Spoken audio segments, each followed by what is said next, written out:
I'm pleased to announce our next speaker, Professor Wegemer of the University of Dallas. Professor Wegemer is in the English department and the founding director of the Center for Thomas More Studies.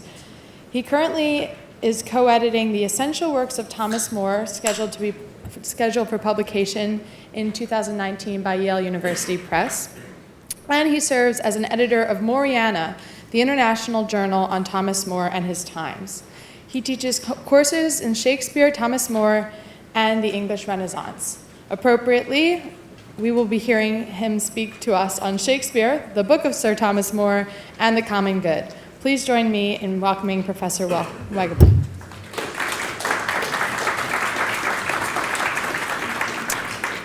Thank you. Given the many parallels between between Shakespeare's time and our own, I was particularly grateful to be asked to address this topic that I thought about for many years. Poets with Shakespeare's genius dramatize in profound and moving ways what leads human beings and cities to tragic failures or comic successes. Even among poets and dramatists, however, Shakespeare is unique because he wrote not only tragedies and comedies, a rare feat enough, but also history plays, and at the end of his life, a new genre that we often called romances. Plays that begin as tragedies, but through the intervention of wise friends, the gods, and the protagonist's own growth, end as comedies. In all of his plays, Shakespeare has a profound understanding of what brings the condition of peace and prosperity to individuals and to countries, a condition that necessarily involves the common good in Shakespeare's presentations. Shakespeare consistently shows, from his earliest to his last plays, that the common good is an essential aspect of human flourishing, since we are social beings. What is the city but the people? Asks the tribune in Coriolanus. And in that same play, Senator Menenius compares the parts of the city to the parts of the human body, trying to teach a tyrannical Coriolanus that we human beings are truly interconnected and that no individual part can be considered an unimportant fragment. We know Shakespeare's preoccupation with the common good because he uses that term and its equivalent, public weal, public welfare, people's good, commonweal, over 60 times throughout his plays, from the first to the last. And with remarkable power, Shakespeare helps us see feelingly what is at stake when you have it and when you don't. The major source of his first floor plays, Henry IV, Part 1, 2, and 3, and Richard III, often called his first tetralogy, was Thomas More's own Richard III. And both Shakespeare and Moore immerse us in their first literary works in an England where factious lords of church and state vie with each other for private interests, lead the country to bloody, heart-rending civil war. As the pious but inept Henry VI laments in Shakespeare's first play, see the first quote on your handout, civil dissension is a viper's worm that gnaws the bowels of the Commonwealth. In his earliest play, Shakespeare uses the image of the body politic, as did Thomas More also in his earliest literary works. That image is used most vividly and most comically in one of Shakespeare's last plays, in Coriolanus, where a humorous and beloved Roman senator calms a rebellion citizenry in the early days of the ancient Roman Republic. Senator Menenius defends the role of the state as reflecting upon or digesting things rightly for the good of the whole city. He compares the Senate not to the head, as we would expect, but humorously to the stomach. He says, in the second quotation you have, the senators of Rome are this goodly belly, and you the rebellious members. For examine their counsels and their cares.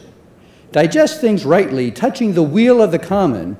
You shall find no public benefit which you receive, but it proceeds and comes from them to you, in no way from yourselves. What do you think, you the big toe of this assembly? Menenius, humorous and artful, speaks in a highly effective way as he addresses as good friends his fellow citizens, guiding them to imagine and think about their actual situation in light of the larger body politic and its common well-being.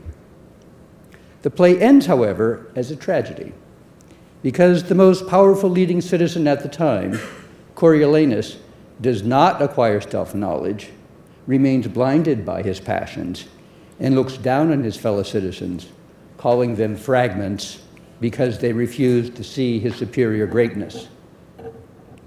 Yet Coriolanus is the one who brings about his own destruction. After rejecting his city's own common good, traitorously joining Rome's enemy and attacking his own city out of revenge.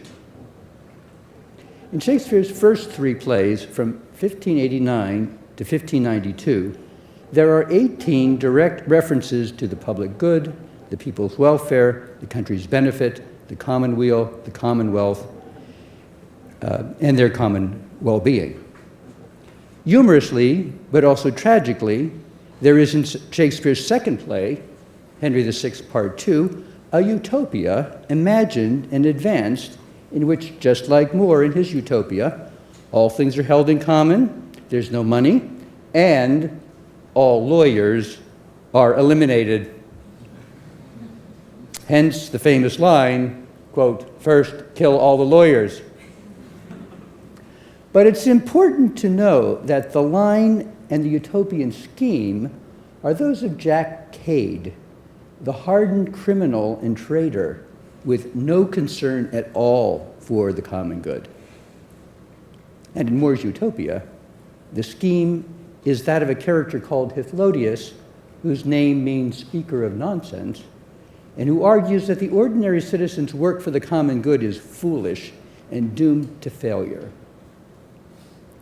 Shakespeare's early plays show us dark human forces at work against the common good. And witnessing them are powerfully cathartic experiences in which we do come to see feelingly what is at stake when tyrannical appetites and false ideas of human happiness lead to murder, violence, and self-destruction. In this early tetralogy, depicting English history, we witness citizens willing to destroy their own fellow countrymen to satisfy personal ambitions and passions. But England is not alone in young Shakespeare's history of dark forces working against the common good. His early depictions of Roman history immerse us in similar heart-rending strife, eliciting the same cathartic experiences, again at the very start of Shakespeare's career. In 1592, for example, he wrote that extraordinary narrative poem, as long as some of his plays, The Rape of Lucrece, allowing us to enter the mind of a tyrant governed by appetite and false ideas of the good.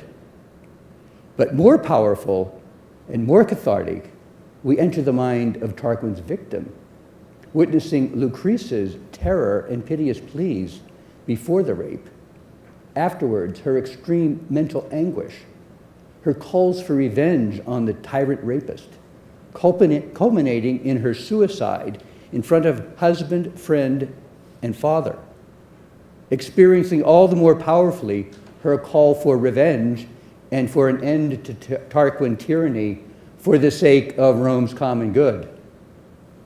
Lucrece laments, quote, "Why should the private pleasure of some one become the public plague of many more?" The character who fashioned a common good from this personal, family, and political tragedy is the brilliantly cunning Brutus, co-founder of the Roman Republic and the leading citizen who would, from the moment of Lucrece's suicide, orchestrate the end of the tyrannous Tarquin kings. And Shakespeare is explicit about this. The Rape of Lucrece is the most moving example and symbol of the tyrant ruler's rape of Rome. The next year, in 1593, young Shakespeare produced his most horrifyingly brutal and cruel depiction of the depravity that we human beings can inflict upon each other without regard to the common good, in his play Titus Andronicus. There we find no brilliantly strategic Junius Brutus, founder of the ancient republic. Instead, we end with the most cruel revenge motif known in world literature: the horrifyingly inhumanity of a revenger who murders and serves children as food to those children's parent before the revenger murders the hated enemy. Here we have a lawless savagery, a society at war with itself. Where is the Christian view of charity, justice, and forgiveness in these early plays?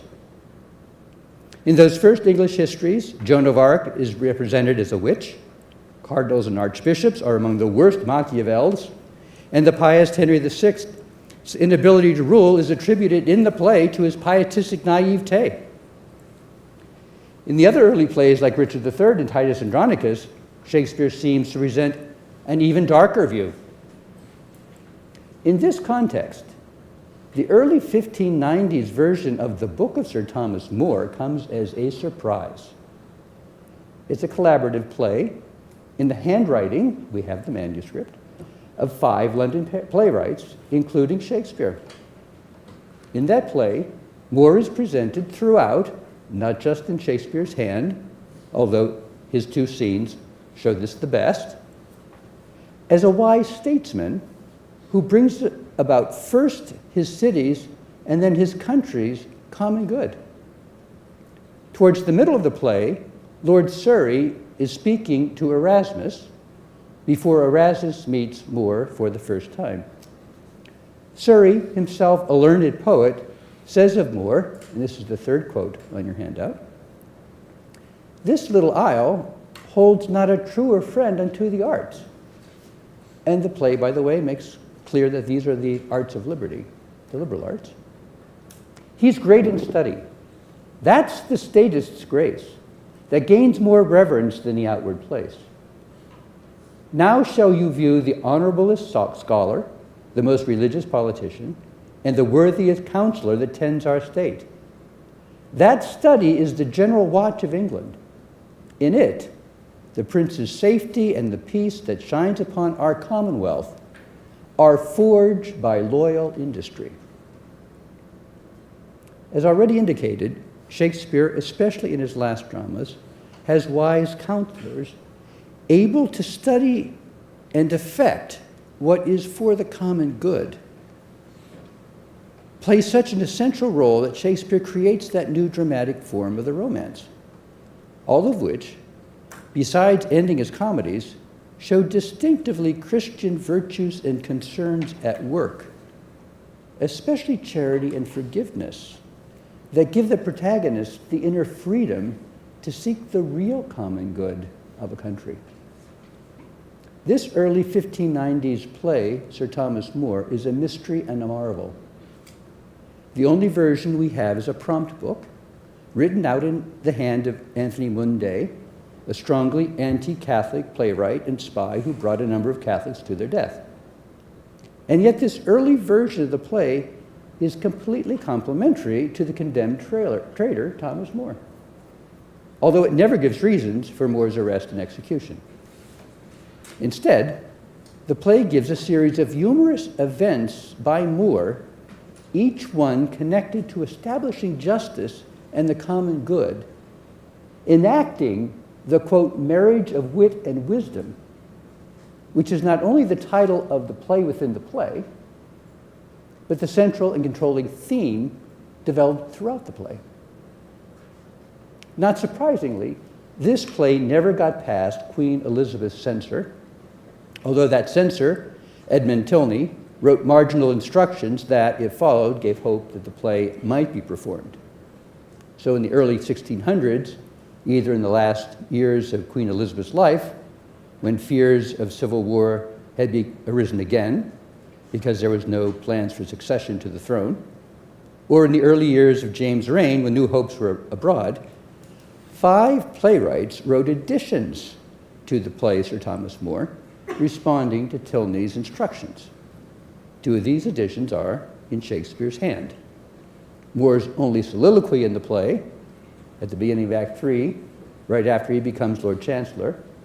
There he reflects on the dangers of pride and the importance of enacting laws for the common good. The second edition comes right after Act 2, where Moore is shown to be the only leader the rioting Londoners will listen to, and with his brilliant wit and wisdom, Moore calms the rioters and brings peace to the city. As the blunt and brave London rioter Doll Williams says, Moore uses words, not weapons, to bring about the common good. Let's take a few minutes to look at this scene. You can follow on the second page, the second side of your handout. Before Moore begins, we learn that the rioting Londoners will hear Moore because of his proven service and goodwill for them. After wittily getting their attention, he makes three distinct appeals to their imaginations. The first and the third help these Londoners to see their mountainous inhumanity, line 157, to their fellow human beings. The middle appeal succeeds in getting them to see the importance of obeying God by obeying the laws and lawful authority. Look at the overall structure of this speech. It's a dialogue with the crowd. Throughout, Moore is sensitive to their thoughts and emotions and intended goods. Before line 83, he has listened to their complaints, and on line 83, he grants for the moment their solution to the complaint. These Londoners have suffered grave, scandalous injustices by privileged ambassadors and merchants from other countries. Because the law has protected criminal actions against them, a band of London citizens decide to defend their wives and their own property by burning the foreigners' homes and driving them from England. On line 83, Moore grants this solution. But then on line 85, he has them imagine the consequences for the long-term common good. On line 91, he asks them to think through the consequences. What had you got? In lines 99 to 100, two of the leaders see the truth and gravity of sharking like ravenous fishes on their fellow human beings. Then on line 102, Moore asks that he be allowed to, quote, set before their thoughts, good friends, the ethical character of their action. They see and admit the gravity clearly in lines 110 to 111. And then Moore goes on to explain the importance of honoring what he calls in line 137, the majesty of law. On line 139, Shakespeare begins the third and last appeal, again as a hypothetical they can imagine and that he invites them to reflect on. What if the king would just punish them as rebels of the law and banish them as they would now banish the stranger? Follow along with me from line 142. Whither would you go? What country, by the nature of your error, should give you harbor? Go you to France or Flanders, to any German province, Spain or Portugal, nay, anywhere that not adheres to England? Why, you must be strangers. Would you be pleased to find a nation of such barbarous temper that, breaking out in hideous violence, would not afford you an abode on earth, whet their detested knives against your throats, spurn you like dogs, and act as if that God owed not, nor made not you, nor that the elements were not all appropriate to your comforts, but chartered against unto them? What would you think to be thus used? This is the stranger's case, and this your monstrous inhumanity. So convincingly has Moore entered the minds of these fellow Londoners that they not only agree, but they articulate his main point, the golden rule, at line 158. let's do as we may be done by. And they asked that he, as a friend, rule them. Notice how this scene shows feelingly that compassion for our fellow human beings, based on a recognition of our common humanity, is a necessary condition for considering the common good, as is respect for law and for authority based on God and his ordained order. These necessary conditions to achieve the common good, seen here, are present throughout Shakespeare's corpus, although in dramatically and intellectually probing, engaging, and creative ways. In the late Shakespeare, the topic of the common good is treated with remarkable subtlety and depth. For example, one major motif is the education of the future leader. In the plays of the early 1600s, Shakespeare's young protagonists are inexperienced but ambitious to do good. Cloistered Isabella in Measure for Measure, the mathematician Cassio in Othello, in King Lear, naive Edgar, forced to disguise himself wittily as poor Tom of Bedlam, untried Malcolm, the future king in Macbeth. All witness and experience the tragic failure of elder rulers in countries they will soon have to lead. All grow extraordinarily in self-knowledge and in appreciation for the difficulties of ruling for justice and the common good. All are suffused with strikingly Christian vocabularies that remind us of the transcendent measures for Shakespeare's own understanding of justice and the common good. This same motif, the education of future leaders, marks Shakespeare's three great romances at the end of his career: Cymbeline, The Winter's Tale, and The Tempest. The young, inexperienced future leaders in each of these plays witness their parents' mistakes and potentially tragic ways. All these plays begin as tragedies, but then all have wise counselors who help move the protagonists to a comic resolution, aided explicitly by God's providence and by heroic acts of forgiveness.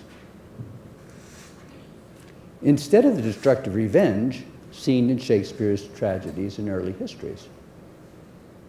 Given our brief time, let's consider Shakespeare's depth and subtlety in treating the common good in what is probably the least known, but in some ways most deeply Christian of Shakespeare's romances, Cymbeline, the play that involves the greatest jump in time in all 38 of Shakespeare's plays, bringing us from ancient Rome and ancient Britain, both of which were close to nature and the gods, to Renaissance Rome with an Italian Machiavel, who uses his fiendishly cunning ways against the naive and all too good British protagonists, Posthumus and Imogen. This fascinating play is set at the time of Christ's birth in a primitive England, where the earliest kings were kings under law, we're told. In a primitive pagan England that has been strengthened by Roman laws and discipline, and guided by a Jupiter who appears on stage, paraphrases St. Paul, and insists in speech and writing, he leaves a scripture, a tablet, that he works for England's peace and prosperity, not only within England, but by establishing harmony between England and Rome. After writing plays for over 25 years, showing England and other countries in war and bitter strife, at the end of his career, Shakespeare devises this astonishing utopia that ends in peace and the promise of plenty for all of England. In this mystifying romance, Jupiter intervenes in history so that Britain, quote, will flourish in peace and plenty.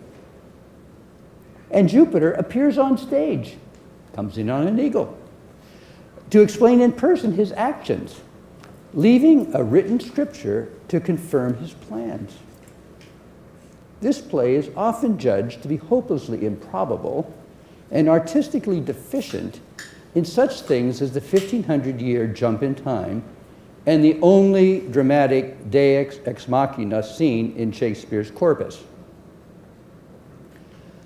Through the guise of this utopian romance, however, Shakespeare is able to reveal a culture-changing plan aimed at achieving not only a pax Anglia, but a pax Europa, one that depends upon the rise of a new type of hero and heroine, educated, married, and re-educated under Jupiter's careful direction. That re-education is ordered to the acquisition of a set of virtues which could give rise to a new approach to government, one based on merit and equity, not hereditary passing on of power. One that aims at the common good for all. Cymbeline establishes a bridge between ancient Britain and both ancient and Renaissance Rome, and it indicates 3 times that the eagle of Jupiter moves from Rome to Britain by the agency of Jupiter's refashioned Aeneas, that is, Posthumus, married to faithful Imogen. In this play, Jupiter's eagle moves from a spongy, soft, Machiavellian Rome to a courageous, disciplined, law-abiding, and pious England. But only after the new epic couple have been tested and educated to new levels of virtue, especially humility, fidelity, equity, and wisdom. At a climactic moment in Act 3, wife Imogen compares husband Posthumus to a false Aeneas for not only deserting her, but ordering her murder. Posthumus, however, reforms and is shown to have overcome what were Aeneas's tragic defects, shown most clearly and dramatically at the ending.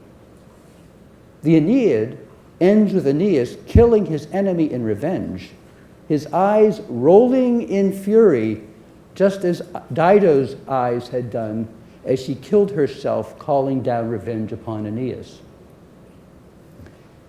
Cymbeline ends with Posthumus forgiving his Machiavel enemy, Giacomo, an act that inspires King Cymbeline to turn from war to peace and the common good.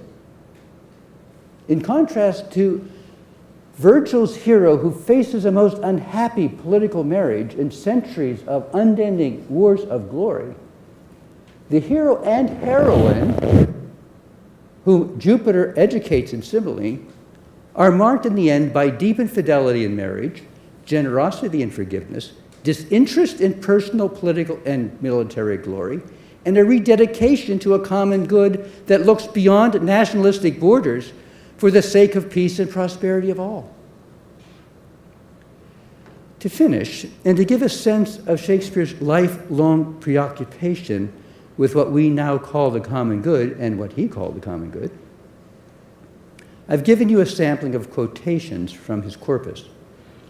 Look now especially at number 6 on the first side of the handout.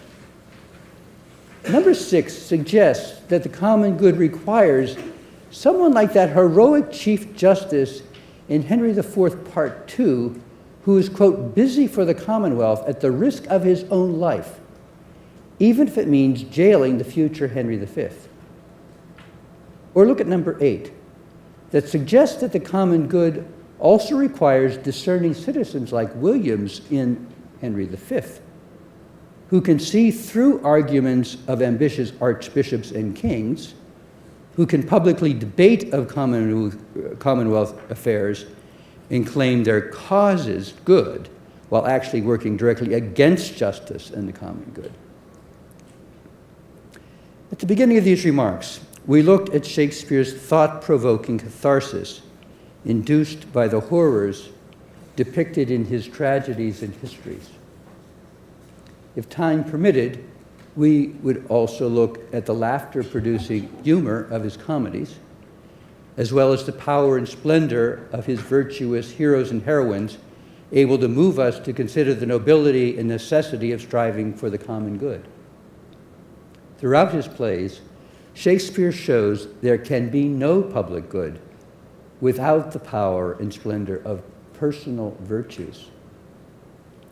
In the comedies, we have many other examples of, quote, the watchful statist, fully alive with the wit and strength and resourcefulness of a Rosalind and her father, Duke Signor, in As You Like It, both of whom, for example, show the melancholy loving Jacques and us that even the ungoverned passions for self-pity and sadness are means to, quote, betray ourselves and disable all benefits of our common good.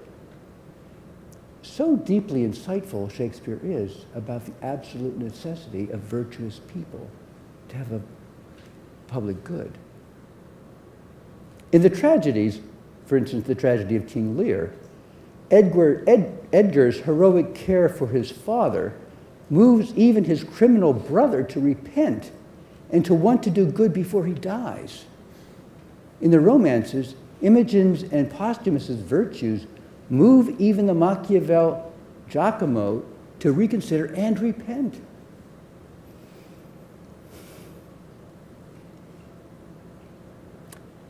And there are many other examples. There's a splendor of Hermione in The Winter's Tale, who, although she collapses mentally and physically after her husband's grave injustices towards her and her children, at the end she forgives him. And throughout her trial, she mirrors the grandeur and poise and language of Catherine of Aragon, the heroine of Shakespeare's last play, the history of Henry VIII, which brings the histories up to Shakespeare's own lifetime. And this is Shakespeare's true farewell to the stage. In that play, Cardinal Wolsey is condemned for, quote, not respecting the common good. And although Catherine believes Wolsey is the one most responsible,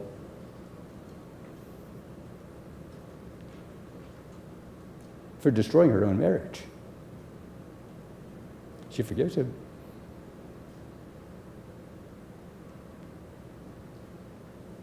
And then she's crowned by angels.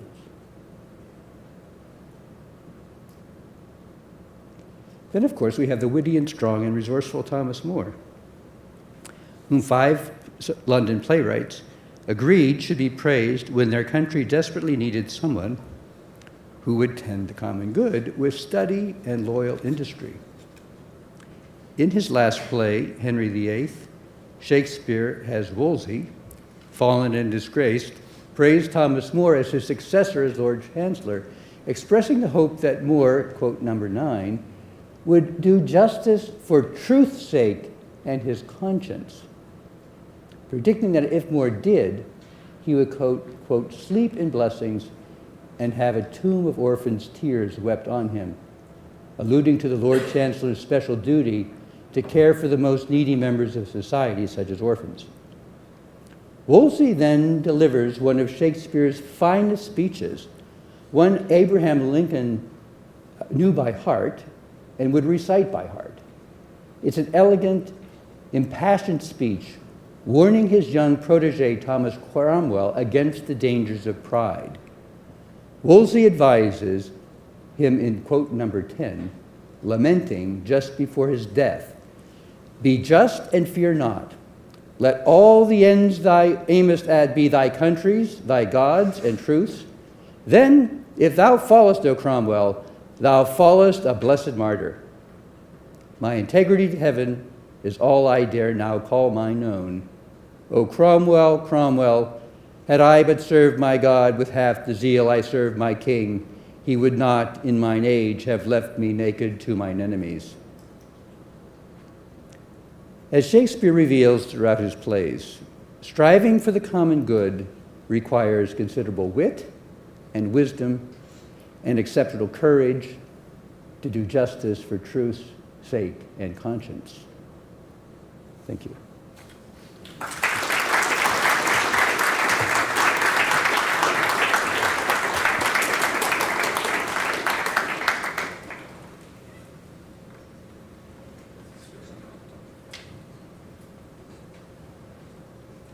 So we have time for some questions. Do you have any?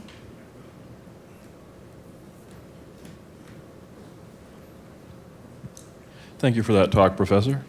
When I last studied Shakespeare, which was about 30 years ago, we sped by Titus Andronicus, and we were told, this is an early work of Shakespeare, he hasn't really honed his craft, the imagery is kind of crude, the better stuff comes later. And I'm assuming from your talk you kind of would have a less mechanistic viewpoint on that, and I was wondering if you could give us a few rules of thumb of how to look at the early works of a great author in the context of their whole body of work. They are works of Shakespeare, and they are good. I have to admit, Titus Andronicus is my least favorite of all of Shakespeare's plays. It is the most heartrending. But it's meant to be.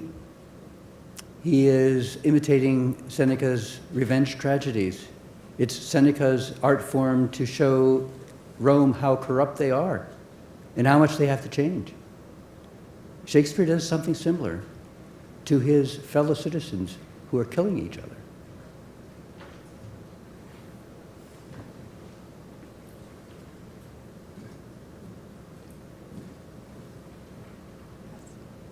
I should also say his Henry VI plays were box office hits. He has 3 parts. He had 3 sequels to Henry VI Part 1. And Richard III is still probably the play most performed worldwide. It is so powerful, his Richard III, and it's his 4th play. Thank you, Professor, for your fine presentation. I have a question for you. Most of these examples that you read to us and discussed with us from Shakespeare and from the life of Thomas More have to do with the virtue of statesmen, the virtue of kings, the virtue of chancellors. What does Shakespeare teach us about the importance of the virtue of the citizens? Especially, he doesn't speak very much of republics, but that's a relevant topic for us, I would think, since we purport to be or aspire to be a republic.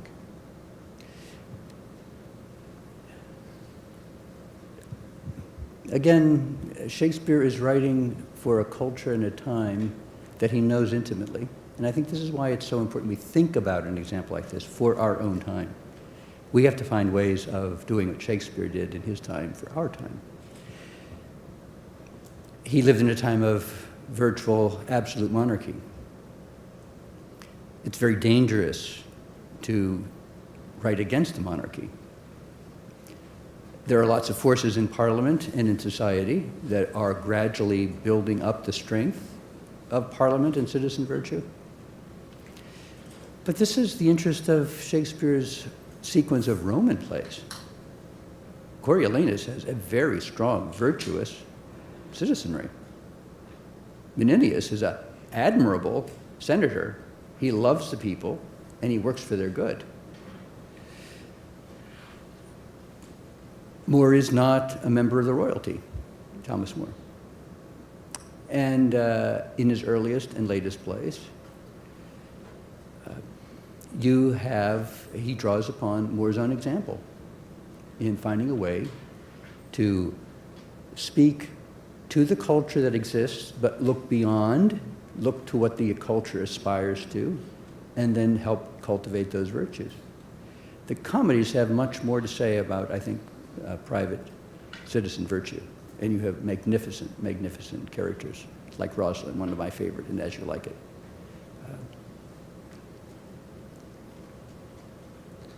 Thank you, Professor Wegemer. I was wondering if you could apply some of these insights to Julius Caesar and ask if you see any particular examples among the characters or among sort of the crowd itself in that play as examples of virtuous or non-virtuous statesmanship and self-rule. Yes. Cassius and Brutus, who murder the tyrant. They deliberately will not bring in Cicero to the plan. Cicero, who writes in a way that gives an alternative. And we find out in Julius Caesar that both Brutus and Cassius are moved in the final push by personal passion and personal interest, rather than by common good. It's a fascinating play, especially on the virtue of friendship. Brutus manipulates Cassius to do his will.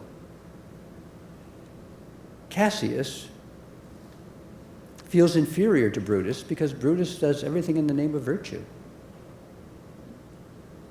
Brutus is willing to take bribes and money that Cassius takes, but he won't do it himself. Shakespeare's knowledge of human nature is why we still read him today, and the depth of his character development. Cicero could well have come up with an alternate solution, which he gives in his book On Duties. But Brutus and Cassius want to do it their way.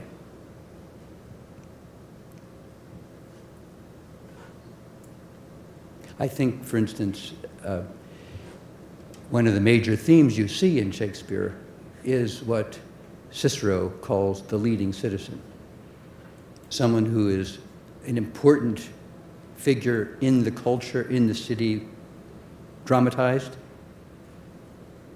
understands the weaknesses and strengths, and can move it forward. I think this is why it's such an important motif of a young leader seeing the failures of his elders, her elders, to prepare themselves to do something better, to learn from them. And I see this as a major contribution. Shakespeare knows Cicero extremely well. It would have been one of his primary texts in school. Hi, thank you for your talk, Professor Wegener. I was hoping you could help me understand what you would say Shakespeare's conception, or what the scope, he would say, of the common good is. It seems to me that he doesn't have in mind just one or another group, even in the position of Catholics under Elizabeth, but that even considering that, and the martyrdoms and the persecution, he still has in mind the common good of England as a whole under the monarch. So I was hoping you could help me understand what his scope of the common good is of the whole society.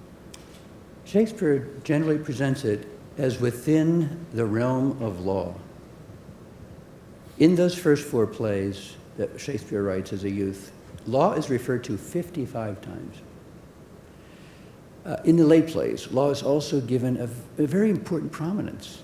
It expresses the highest aspirations that the society has achieved. But that's also informed with a Christian view in Shakespeare.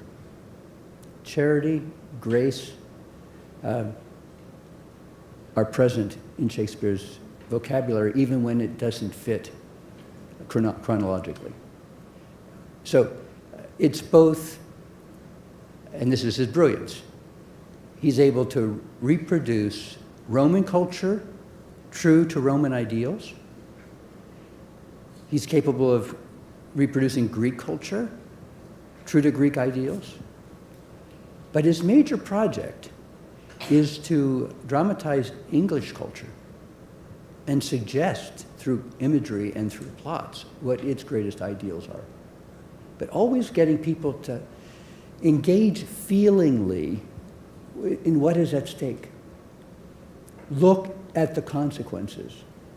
Look at the heroism, or look at the criminality of inhumane or humane action. It's that broad and yet that specific. And I think that's the importance that Shakespeare always gives to the law. Great, thank you very much for your talk. I'm wondering if you think Shakespeare would think there was a similar sort of transitioning that happened after his time, similar to what you talked about, how kind of the transition from Rome to England, as a center of political leadership and thought, and if you think Shakespeare would see a similar transition happening from England to America, and in what ways that it might be true, what ways that might be false, and also I'm wondering, kind of off of that, if you could share some more of your thoughts about what it might look like to do what Shakespeare did in his day here in our day, in our context. Thanks. Shakespeare was one of the most important educational texts in early America. The productions of Shakespeare were many, many. Tocqueville talks about going to a farm and finding a book of Shakespeare among the few books that they have. Shakespeare is immensely important for understanding the American love of Shakespeare and how much Shakespeare's questions from the first to the last play the wisdom of hereditary monarchy. He shows its fatal flaw. That's his first 4 plays. Henry VI is a saintly person, but he's also a person that's temporarily insane at different times, and he doesn't have the virtues which he himself recognizes to be the king. But he's the descendant of someone who is the son of someone who usurped the throne and caused civil war, and that person usurped the throne from someone else who caused the Civil War. And so Shakespeare and Moore are both thinking early in their life, what do we do in a culture that's always at civil war? The War of the Roses is over when Thomas More's 8 years old. He remembers it from his parents talking about it in hushed, horrified terms. Shakespeare's reflecting on the same thing. They're afraid of another civil war when Elizabeth dies. The whole country is very concerned about this. When you dramatize the problem, you present the problem for what it is, you get people to think about, well, what are the real long-term solutions? What should we do? Something similar. Those who have dramatic possibilities are presenting these problems for what they are. And people who have rhetorical ability, newspapers and others, have to bring to light what the real alternatives are and to know the culture well enough to move it forward. We have enough we agree on that we can do much better.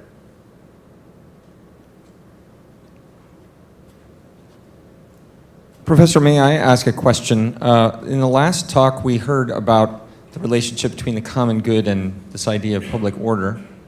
It seems to me, I'm no Shakespeare scholar, but that this theme of order is also very important in Shakespeare, and disorder, what happens when you allow disorder, and that this is connected in a way to being ordered under God somehow.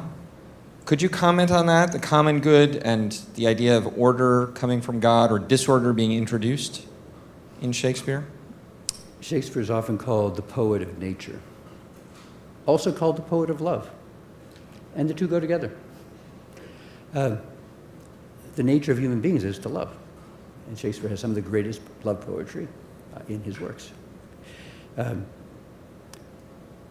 But love is all-encompassing and very difficult, and nature is complex and requires a great deal of reflection and education. Shakespeare is hard to read. That's why he's so good. He's an education in political, and social, personal wisdom. We can see in characters much better sometimes our own prejudices and disordered motives by looking at someone else and seeing the consequences. Shakespeare is one of the greatest poets of all time, is one of the greatest teachers of all time. And just as Homer is the educator of the Greek-speaking people, writing for a culture in love with war and showing the glory instead of the well-run household of the peaceful city in ways that is compelling, and also the horrors of war, destroying your own best friends inadvertently, he opens the window to something much better. Shakespeare's got the same project. There's been some controversy about Richard III, whether Shakespeare accurately presented the history as reality versus propaganda. Right. I'm not a Shakespeare scholar by any means, but I've read about it and I'd be interested in your comments. Shakespeare's major source is Thomas More's Richard III. Thomas More started Richard III after law school. After law school, Thomas More spent 3 years mastering Greek. He then challenged Erasmus to a Greek translating contest. They did translations of Lucian, the comic dialogue writer. And More tells us why he chose that author to translate. He said, no one probes more deeply and instructs more fruitfully without destroying the equanimity of the reader. That's a very wise rhetorical principle. If you want to get a hearing, don't anger your audience. Engage them. Artfully, humorously if you can, get them to think. After More mastered Greek, he did it so he could read Plato in the original and Aristotle and the Greek fathers. He spent the next 14 years working on Richard III and on Utopia. He never publishes Richard III, ever. He writes it in 2 languages, English and Latin, and they're 2 different stories. But while he's writing it, he's comparing it to Thucydides, to Sallust, and the other Roman playwrights.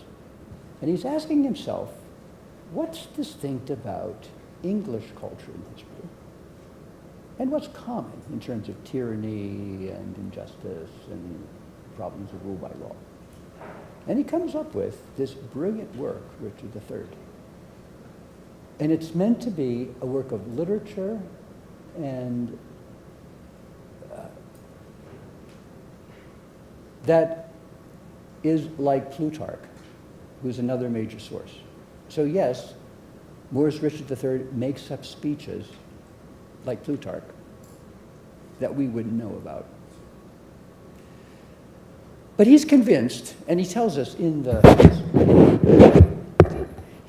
history that some of these things you can't know because Richard, if he was a dissembler, would dissemble really well. And he also tells different versions of the same thing by different people. This is a masterful work. It's a masterpiece. And Shakespeare knew this early in his career. And he bases his first 4 plays on it, reflecting on the same human tendencies, weaknesses, propensities that always exist. So it's not our kind of history, but you can say that about every single one of Shakespeare's histories. He uses his materials for artistic ends that are meant to be true to the philosophic and human nature aspects, and generally the history, but not the particulars. Now, was Richard III a tyrant or not? My reading of the history is, yes, he was a tyrant. Did he do all the things that both Shakespeare and More did? Absolutely not. But it's, being a hunchback, actually they just exhumed the body and they found out that he was. Sorry, that's a long answer to a good question, and we could talk about that later. I think we're going to have to end this session. By the way, Richard III was buried in a Dominican church, which is now so the Dominicans were claiming maybe they should try to get the body back. And anyway, that's an interesting little footnote.